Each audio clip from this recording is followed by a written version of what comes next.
everyone, this is Lucifinity. You can call me just Lucy or Ate Lucy. So today I will having a Tagalog English monthly reading for the year 2026 para sa lahat ng zodiac signs starting this January.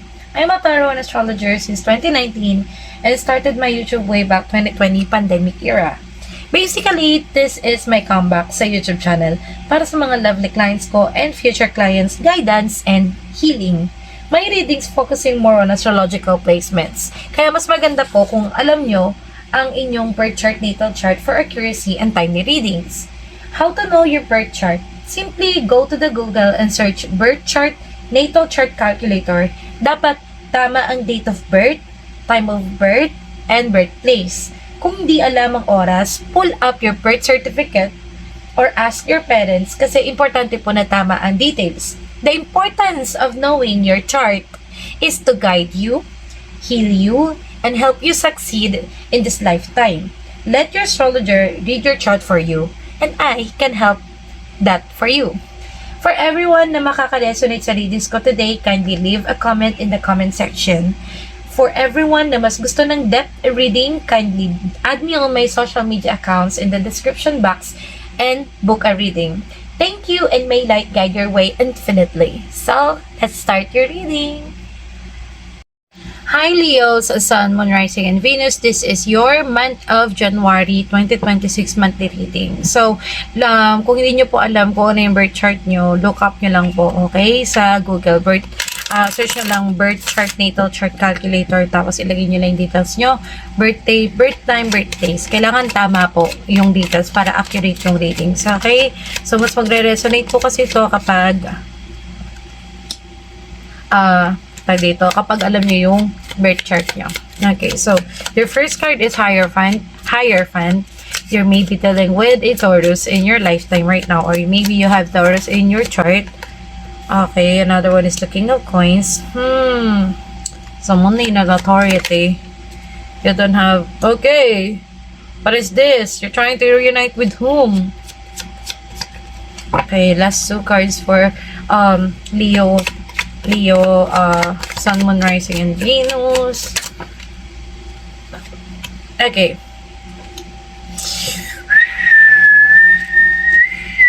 That's not a good reading, you know.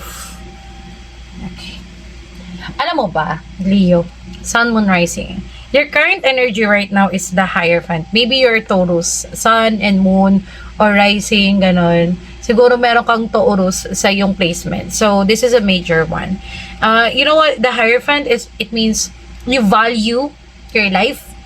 You value your past.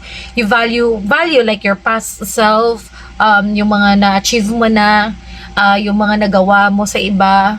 Like, you've been always so genuine, with effort, with love, and alam mo yun, Leo, napaka-supportive mo, and this one is like looking up to those who will guide you spiritually, and may na-vibes ako na parang para realistically, parang yung sa modern life na meron ka ngayon, yung present life na meron ka ngayon, parang the Hierophant energy kasi is like giving you a structure, foundation na may value. Like, alam mo yung long term. So, with the King of Coins, you might be dealing with a Capricorn or Sagittarius or any earth signs. Okay? Any earth sign, Virgo, Capricorn, Taurus. Okay, King of Coins is like King of Pentacles. Okay? So, it means yung security. Okay? Security, foundation, matibay na the faith about something or faith about the connection. You're looking for anything stable right now. Parang you're looking for a matured person to deal with, or you are this person. Malaki kasi yung possibility na you might be dealing with the masculine energy or someone who's in authority or above you. You're like, parang mas matanda siya sa'yo. So, possible yun kasi Capricorn energy. So, in the present, no, with the Three of Cups, you want to celebrate small things in your life right now. You're maybe into a lot of gatherings right now, or connecting, reconnecting, reuniting with somebody that makes you happy, that help you na magbigay ng advice at this moment. Also, this is a little celebration with, you know, with a friend, with our common friend, something like that.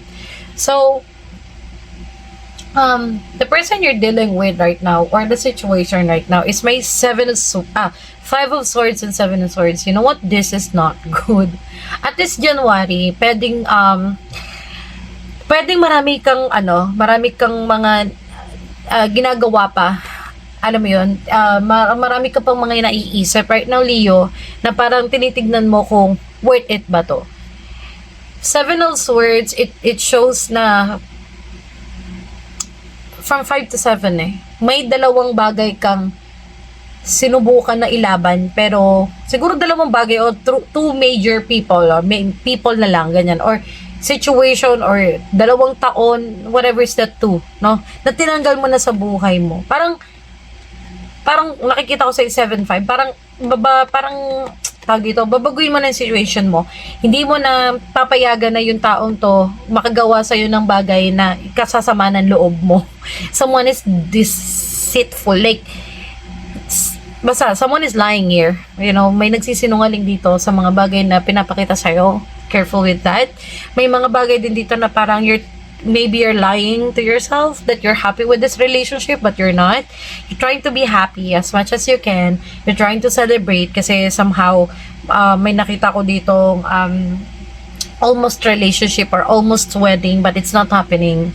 Okay, Leo, kasi I saw a breakup. This is not 3 of swords, you know, because 3 of swords is more like cheating, alam mo yun, breakup, ganun. Pero eto kasi, deceitful to. Someone is lying, someone is trying to hide from your gaze. Alam mo yun, trying to manipulate the situation, telling you na worth it ka, ilalaban ka. So, maybe ikaw na lang yung lumalaban dito, ikaw na lang yung nagpapakita ng may halaga to. Okay, so, I don't know what are you gonna do with that, Leo. So, let's see. Marami pa tayong card for you. Okay? So, what is the current situation para sa you guys? So, ito yung pupull up natin card. Situation Oracle card. So, for Leo, Sun, Moon, Rising, and Venus, what is the situation card for Leos? Sun, Moon, Rising, and Venus, please. Okay, family. Oh, you're dealing with the family. Or maybe your husband or wife, hindi na kayo tulad ng dati. Maybe. Last 2, please. For Leo, Sun, Moon, Rising. Okay. Realization. Okay, na-realize mo nga. Aware ka na. So, you got family here. Blood ties inner circle. Ayan, nakalagay. Ayan. Okay, tapos next is realization. Awareness, finding out, coming to light. So, I think talaga nagre-resonate siya dito, no? Nalaman mo na yung totoo, na parang hindi na kayo kagaya ng dati, hindi siya worth it ilaban, and hindi din na niya nakikita yung value, or you don't see yourself in this situation anymore. There's no value in this anymore. Okay? So, ito, adjust lang natin, parang nalalaglag siya. Ayan, okay. So, ano ang may advice sa'yo ni Fanta doon, sa Fanta Oracle? So, this situation, ano nga ba yung nag-connect sa inyong dalawa? Or ng taong dinideal with mo ngayon? Okay, evidence. Oh, you got evidence! I see. Oh, maybe, nagkakandak ka lang ng ebidensya for now. Na, gabi naman pag flip ka ng card, nandun agad, are you that Leo? Okay, parang masyado siyang personal. Okay, so evidence. Detection, investigation, proof. You've got the proof. Meron kang ebidensya ng deceitfulness. Meron kang ebidensya na yung taong to na dinideal with mo ngayon ay hindi totoo sa'yo, hindi honest sa'yo. That's sad. Okay, that's sad to know. So, let's see for your ano yung romantic card para sa mga tao sa relationship ngayon, sa ibang Leo, Sun, Moon, Rising, and Venus. Okay? So, may ebidensya ka ngayon. I see. Free yourself. Even the romance is saying that you have to free yourself. It's time to take back control of your life. Okay, so dalawang card lang. Ay, isang card lang kasi yung lumabas. So, ayun lang. Adjust lang natin. Yan.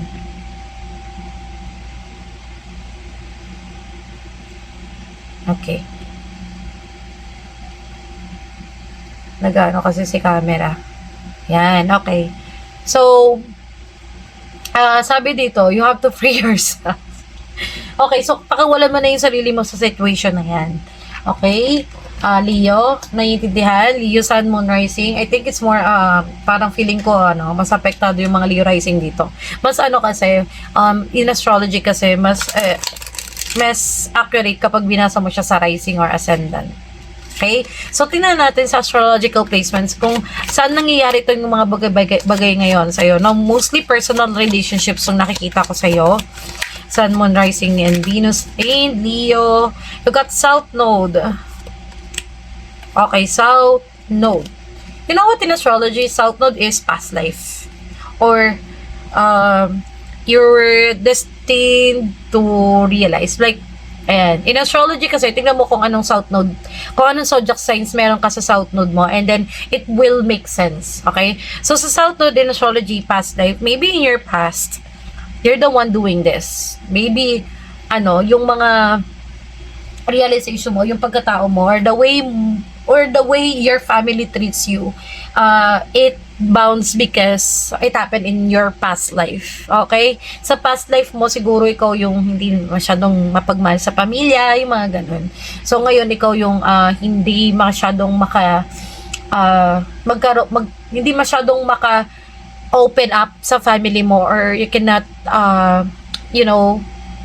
you somehow fragmented yung relationship mo sa parents mo or sa family mo.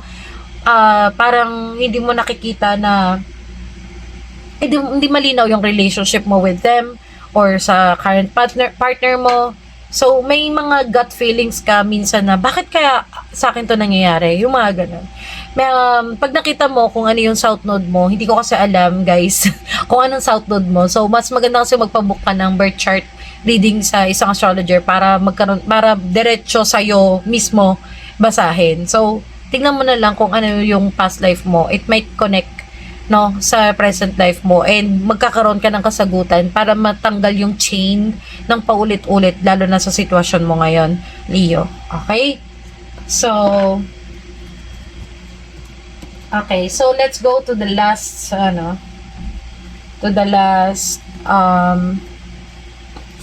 tawag dito, oracle, which is the advice for you, Leo, Sun, Moon, Rising, and Venus. Ano kaya ang advice sa'yo ni Soul Truth Tarot and the Oracle deck?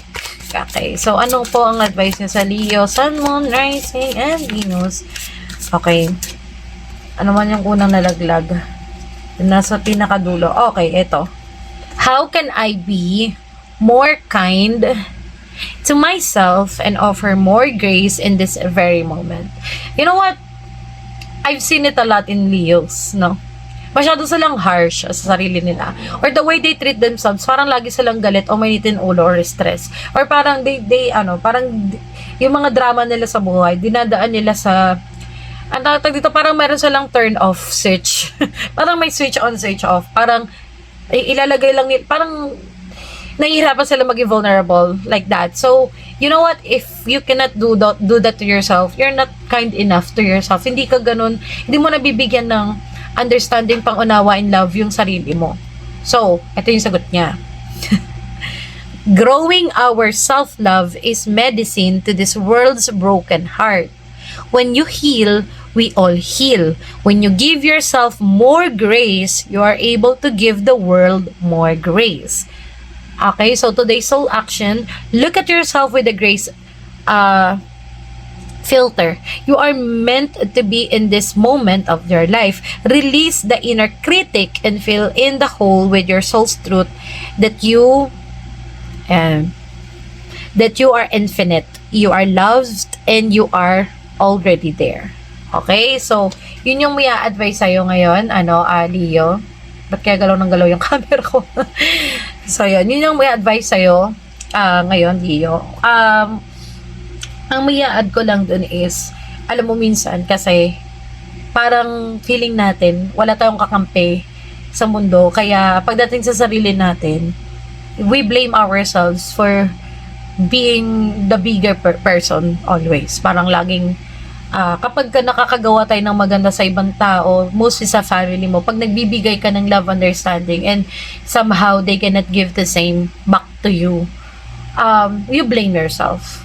Alam mo ba yun? That's something na naging bad habit natin most of the time, and we thought na